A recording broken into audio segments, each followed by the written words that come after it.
Is oral sex really safe?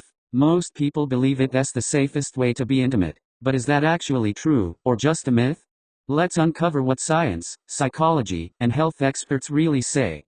Understanding oral sex. Oral sex refers to stimulating a partner's genitals using the mouth.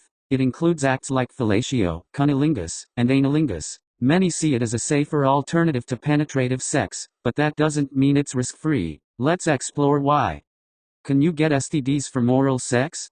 Yes, oral sex can still transmit sexually transmitted infections. STDs like herpes, HPV, gonorrhea, syphilis, and even HIV can pass through oral contact. If your partner has cuts, sores, or infections, the risk increases. That's why protection matters, even during oral sex. How to make oral sex safer. Here are simple but effective ways to stay safer. Use flavored condoms or dental dams. Don't engage if you or your partner have cold sores or open wounds. Avoid brushing your teeth right before, it creates micro cuts. Get tested regularly and communicate openly. Maintain oral and personal hygiene. Oral sex is less risky than penetrative sex, but it's not completely safe. With the right protection and awareness, you can reduce most health risks. Remember, intimacy should always come with honesty, consent, and education.